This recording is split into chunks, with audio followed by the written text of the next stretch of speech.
Welcome to the course Disability Studies in India, Historical, Social and Cultural Perspective.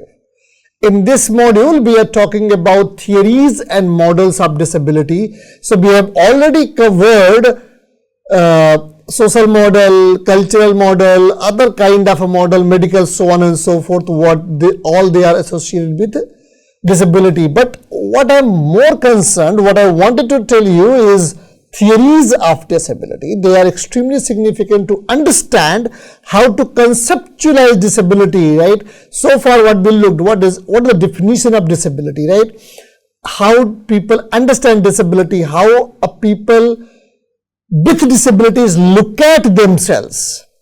So here the question comes about the identity, and that is why in this lecture I am going to talk about disability and minority identity. Now let me before I jump into the discussions, let me raise certain questions, because until and unless we ask questions, it's difficult to understand what we are talking about. How are we understanding what is a disability?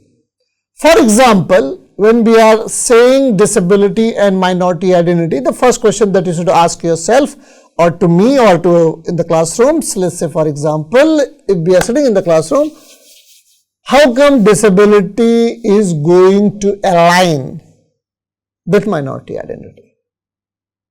But before that, there is another question that should come into our mind is, what is identity? What is this entire politics of identity? And then the third is, what is minority identity? Does minority means in terms of population? Right? Let's say for example, there is a community, there is a class, there is a certain ethnicity which are less in numbers. And if they are less in numbers, they must have some shared interest, and that is why they come together to say that this is what their identity is, and they are different from others on the basis of certain class culture. Right? So there is a possibility that disability is also in minority, because the number of people with disability is also not huge, right? If you look at the statistics data, it's almost 2.9% or 3% or like 10%. But again, this is a hugely debatable question, because how do we look at disability? As we have already discussed, that when you go into the villages, people do not consider so-called impaired body a disabled body, or let's say due to certain stigma, they don't want to reveal that they have a disabled child. I mean, there are multiple reasons. I don't want to get into the reasons, because we have a lecture scheduled in such a way that I will uncover all these nuances which we are speaking of. But in this lecture, what I am going to focus is on what is the connection of disability with minority. I am going to ask certain questions in relation to how disability forms an identity. Or for example, is disability and identity different from other forms of identity? If say no, then why do you call it disability identity? And if you say yes, then how do you look at disability? How other people who are marginalized, they do not face any form of disability. So, or we are more concerned about only the body resulting from the impairment, right? Disability that results from impairment, I am talking maybe about that. So, there are plethora of questions which I am going to address in this discourse, in this lecture called Disability and Minority Identity. So, identity is neither a burden nor a limitations, nor is it an inherent quality or fixed state of being, right? So, we should not misunderstand that it's a limitation. It's a burden, or It's a kind of inherent quality that you have. Until and unless you have that thing in yourself, we will not identify you as disabled, right? It's not about the inherent quality, all as a fixed state, right? Because if you say something is inherent, which simply means that it won't change, right? If it is inherent, it means it will not change, and if it changes, you come out of that identity, right? Identity is best understood as an epistemological construct, a framework through which we navigate social environment. This is an extremely loaded idea, right? If you are entering into this field of disability studies or entering into the field of theory and identity, so on, we need to understand what do you mean by identity as epistemological construct. What do I mean by this? I simply mean that there are certain cultural, political, economic understanding through which someone is produced as disabled.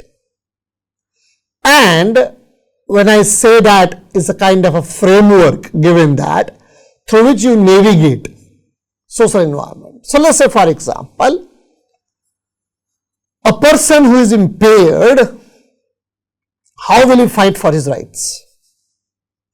He has to identify himself as a disabled to say that they are socially excluded. And then they will fight for their rights, that as a human being, as a constitution ensures that you can live your life, not only you can live a quality life, also with dignity. So here two things is being compromised, is quality life and as well as your dignity. But that would be only ensured once you get that identity and you fight for it. As a disabled person, I am not able to have a quality life or dignified life. And then people will listen to you, or court will listen to you, and they will find out some solutions out of it. So what I mean to say is that there are ways through which your identity is constructed, and through that identity you fight for it. Let me give a more simple example just to make you understand what my point is. Let's say, for example, if I say I am not disabled, right, and I have a problem in facing this ableist structure, will I be able to participate in any social gathering? Will I be able to part of any policy framing? Will I be able to part of this educational rights, so on and so forth? The answer is no, and that's why I am telling this, that identity is an epistemological construct through which kind of a framework through which we navigate social environment. So there are a lot of thinkers, like let's say, for example, we have Manuel Castells, right?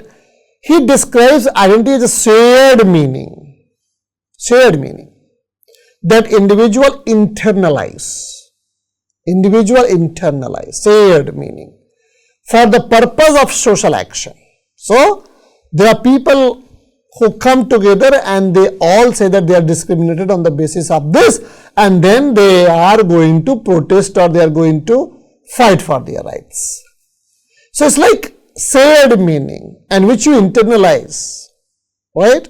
So there are certain prejudices in the society, and you all feel, or you come together and you internalize, yes, this is what discrimination is, and you are facing because of the kind of body you have. So you have a shared identity, you share that, right? You share that meaning. You both understand this as discrimination. So this action is problematic. You will question that. It's not like I am fine with that action and someone is not fine. It's an individual problem then. But if some people come together and they say, no, your action is objectionable, your action is problematic, then you are forced to change yourself, right? It's not like individual per se. And then we have a Charles Taylor. He also is saying that what he emphasizes, that my identity is shaped by the commitments My identity is shaped by the commitment and identification that provide the context with which I decide what is good, valuable, and what should be done or opposed. This is a very powerful statement I am using just to make you understand directly how identity is shaped.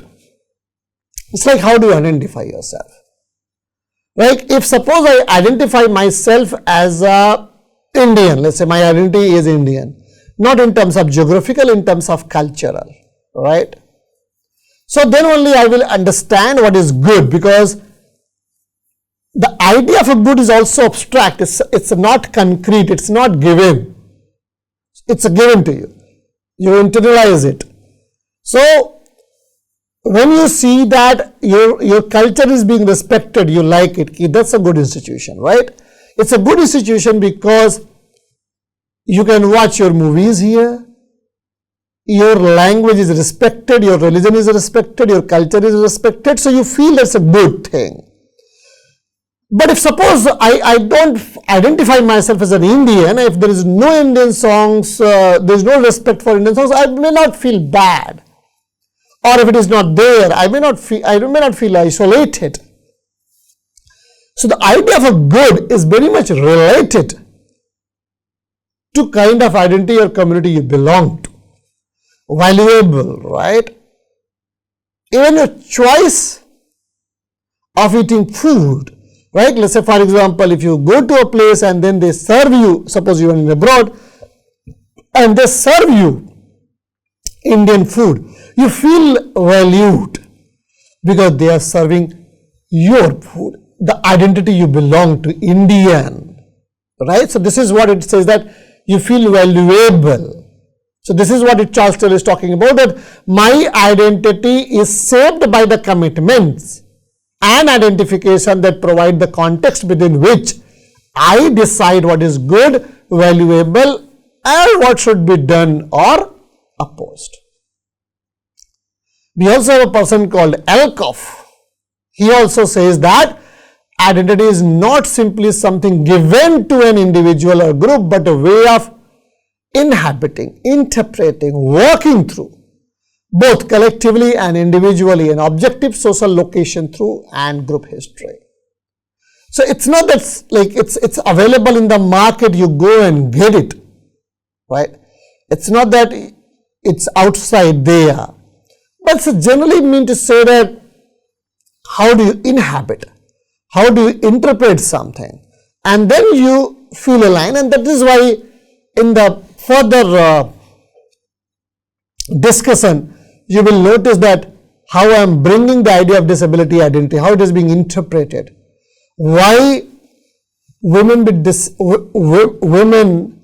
when they were fighting for their rights did not include women with disabilities. They both were women, but there was an additional identity assigned to women that they were disabled, but other women did not identify themselves, did not inhabit that they are also disabled. So there are a lot of discussion we are going to do as the lecture proceeds. In fact, you can also raise questions in the chat box, or you can ask questions.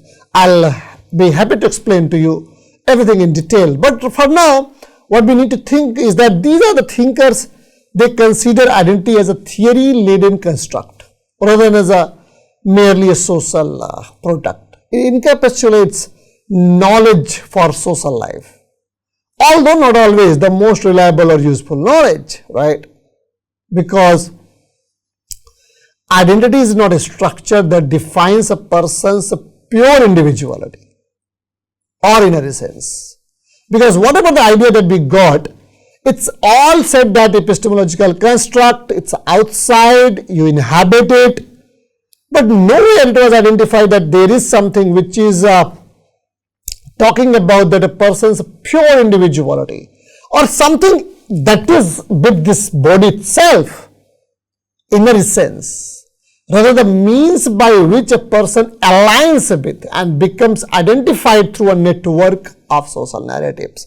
However, I am not rejecting the previous one as well, because I also personally believe that identity has to do something with a network of social narratives, but these a network of social narratives are ignoring something that is very essential to your body, right? It's completely neglecting the way you understand something, your body itself. Like it's always said that it's given from the outside. So it is through identity and individual connects with a broader social group, and it represents not a biological affiliation but a symbolic one, which uniquely enables human being to form collectives. I understand that if there is a reason why we align with some symbolical meaning is because so that we can come together, so that a collective identity can be formed. Obviously, it has no one is going to ignore that everybody is different, but there is something common about all these bodies. It's not always social, but something that you have in yourself. So we do not I want to take a position of the in between. I am also going to respect that body has a different way to function, think about it, and in the same way that it is also interpreted, right? It's also through a network of social narratives your identity is being produced. Through the network of social narratives, ideas, myth, values, and types of knowledge. So, according to Gary and Rosalind Dawkins, they are very famous people who have talked more on minority identity. For them, minority identities share common characteristics, like that are consistently observed across various oppressed groups. Right? So it's not only limited to one group. Minority identity goes across and tries to bring other people together. So for Dawkins, a minority group can be identified by 4 distinct qualities. Like, how are you going to talk about minority identity? There he has identified 4 qualities, and the one is recognizability, unequal power, discriminatory and negative treatment, and a sense of a group consciousness. You got this idea, right? So for Dawkins, these are the 4 qualities: identifiability, unequal power, discriminatory and negative treatment, and the sense of group consciousness. So let me go one by one just to tell you that how they all are important to understand how minority identity is produced. So identifiability lies at the core of identity, which means as a group must be recognizable before an identity can be imagined, right? You cannot imagine an identity until and unless you recognize that, right? So typically we associate identifiability with visible physical traits such as skin color, gender characteristics, gesture, expressions, voice, and body shape. So these physical markers are not universally applicable across cultures. Identifiability can also stem from accents or cultural differences. Identifiability is not static. It evolves over time as the meaning attached to group change. As group becomes identified, it requires representation that may transform how we recognize it. So, which means how do you identify? That's very important. Let's say, for example, white skin cannot identify with the black skin. They find that their skin is extremely different. But again, it's not only limited to that, right? It's not a very rigid line, but generally what I'm trying to make you understand that the first and foremost quality of falling in the under certain category or certain identity is that recognizability, identifiability, some visible physical traits like skin color I talked about, gender, gesture, expressions, body shape, so on and so forth. Right? And these markers are not, again, what I'm very saying is clearly that it's not that across boundaries that is applied, because it keep evolving over time, meaning changes also over time. it is attached to a certain group which changes and goes with another group, right? So it requires a representation that may transform how we recognize it, right? So through the representation, there is also possibility you can identify. Let's say, for example, you see someone is being discriminated just because they are coming from different country, and then you see that you also come from different country, and then you, despite the fact that you all are from different country, but you come together, right? Because you identify yourself. I'll talk about the further, but that's a one way how do you identify yourself. Second is recognition of a group labeled as a disabled people generates, I'm just explaining it for a better understanding, generates a general understanding of those within the group. Though not every individually neatly fits its parameter, the identification makes it easier to recognize members of the group and shift the group's identity or definition over time. Let's say, for example, fat people, for example, right? They are not widely classified as disabled today, but there is a possibility that there are indication that this could change in the near future. So deaf and intersex individuals have resisted being labeled as disabled, and their future relationship to the identity of disabled people remains uncertain. So they may fall under that category, they may not fall under that category, right? It depends how do we look at it. So moving ahead from this recognizability or says identifiability, we have the second is called differential power is a key marker distinguishing majority from minority identity. That's another, like, look at this idea is very important to understand that and maybe the most crucial indicator of minority status, most crucial. So unlike numerical advantage, minority status is defined by the imbalance of power between groups. So a numerical majority does not always equate to greater power. For example, while there are more women than men, men still hold more potential political power and receive higher salaries for the same work. So which means to say that it's an important indicator, but it not only means numerical advantage. It's like imbalance of power between groups, like which group is more powerful, differential power, right? Some set of community, gender is discriminated and then they are less powerful than the others, right? So a key question is whether differential treatment inherently implies pejorative treatment. While some may argue that differential treatment can occur for legitimate reason, though this is highly debatable. So the exclusion of inclusion of pejorative treatment as a defining feature of minority identity emphasizes the intrinsic link between oppression and minority status. So member of minority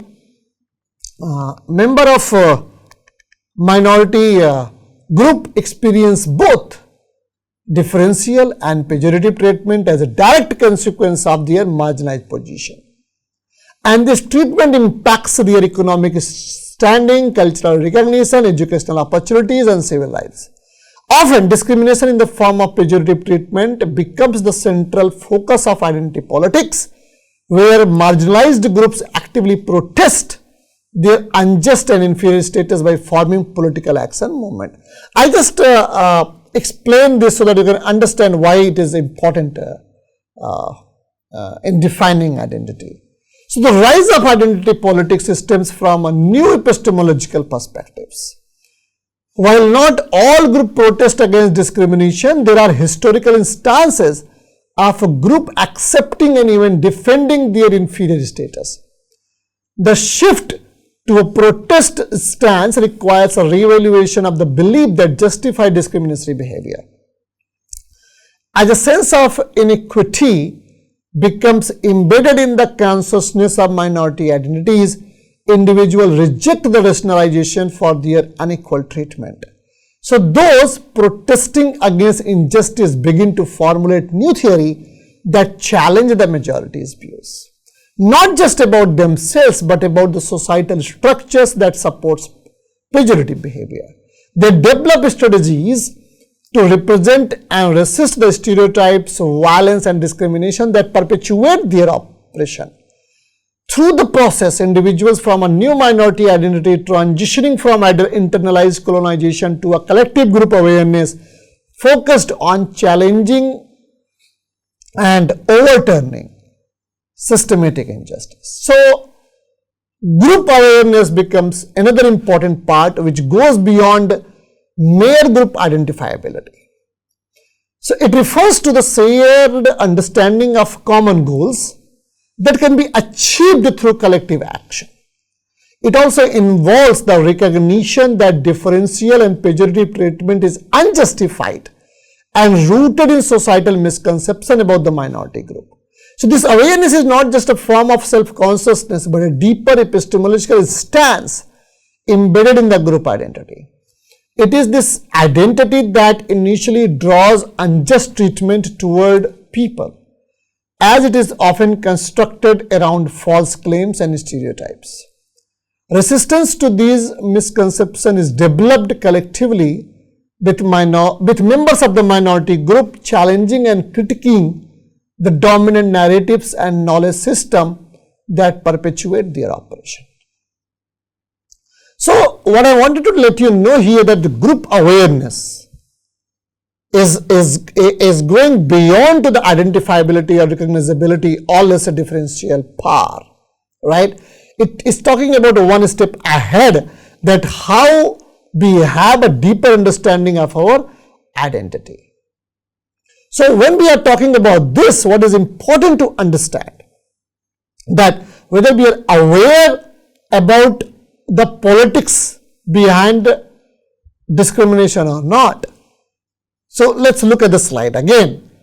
So when we look at the minority identity, which is linked to group awareness, it becomes a theoretical position in itself, one that stands in opposition to mainstream beliefs and serve as a crucial source of meaning diversity. So critics of identity politics often argue that it reinforces identities formed through oppression, suggesting that these identities are rooted in suffering and that embracing them perpetuates victimization. However, this view overlooks the fact that new epistemological claims are central to identity politics. For example, societies that oppress women often depict them as irrational, moral corrupt, or physically weak. Feminist identity politics, however, challenges and overturns these falsehoods, offering positive, empowering counter-narrative about women. So, therefore, identity politics does not preserve the oppressive identities imposed by the majority. Instead, it reshapes them with new knowledge claims that starkly contrast those of persecuting groups. So, here you see that how this awareness becomes extremely significant, because until and unless you are aware that how you are discriminated, you cannot challenge that narrative. To challenge that narrative, you must have that awareness, and that is that is why it is extremely essential to understand that group awareness is another way through which you become a part of minority identity. You get to know that your discrimination is based on discrimination. So, to conclude my lecture, I was talking about minority identity in relation to disability. But before I jumped on how disability is constructed, I wanted to tell you that how disability identity is produced in relation to the other minority identity. So, for example, I also talked about Dawkins' 4 important segments or features which play a very crucial role to understand that how certain identity is formed. Obviously, we talked about identifiability, recognizability, differential power treatment, discrimination, and group awareness, right? Because it's important to produce a counter narrative to challenge those narratives. Then only you can have a different identity, and which is why you see I was talking about that identity is never static, it's a dynamic. All right. So with this, I would like to end my lecture here. Thank you so much for listening to me, and let's meet in another lecture where I'm going to talk more on identity and minority identity in relation to embodiment. Thank you so much.